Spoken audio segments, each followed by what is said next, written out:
Secunderabad బోయిగూడలోని rail కళారంగ్లో job Mela నిర్వహించారు. ఈ కార్యక్రమంలో కేంద్ర మంత్రి కిషన్ రెడ్డి ముఖ్య అతిథిగా పాల్గొన్నారు.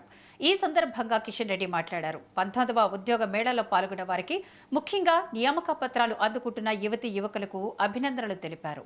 దేశవ్యాప్తంగా 47 ప్రాంతాల్లో నిర్వహిస్తున్న ఈ ఉద్యోగ మేళా ద్వారా 51,000 మంది యువతీ యువకులు వివిధ కేంద్ర ప్రభుత్వ విభాగాల్లో నియామక పత్రాలు అందుకుంటున్నారని తెలిపారు.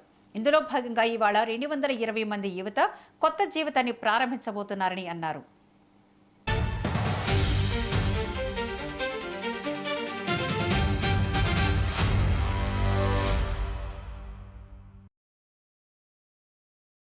ఈరోజు మన దగ్గర కూడా తెలంగాణలో 220 మందికి ఈరోజు కేంద్ర ప్రభుత్వ ఉద్యోగాల యొక్క నియామక పత్రాలు అందజేయబోతాం. ఈ రకంగా దేశవ్యాప్తంగా కూడా 47 కేంద్రాల్లో జరుగుతా ఉన్నాయి. ఇప్పటి వరకు ఈ రకంగా ప్రతి 2 నెలలకోసారి ఈ రకంగా ఉద్యోగ మేళాలు నిర్వహించి లక్షలాది మందికి గత 2022 నుంచి ఈ ఉద్యోగ మేళాల కార్యక్రమాలు ప్రారంభించి వరుసగా ఈ రకంగా ఉద్యోగాలు ఇచ్చేటువంటి కార్యక్రమం నరేంద్ర మోడీ గారి ఆలోచన విధానం మేరకు దేశంలో జరుగుతా ఉంది. ఎందుకంటే ఈరోజు చాలా మంది నిరుద్యోగ యువత ఉద్యోగాల కోసం ఎదురు చూస్తున్నటువంటి విషయము వాస్తవం, ఎవరు కాదనడానికి వీల్లేదు. కానీ అందరికీ ప్రభుత్వ ఉద్యోగాల అవకాశాలు రావు. కానీ మోడీ గారి నేతృత్వంలో అనేక శాఖలు, పిఎస్సీలు గాని, గవర్నమెంట్ సెక్టార్ లో పనిచేసేటువంటి వివిధ ప్రభుత్వ శాఖలు గాని అన్నిట్లో కూడా ఖాళీలు లేకుండా సాధ్యమైనంత వరకు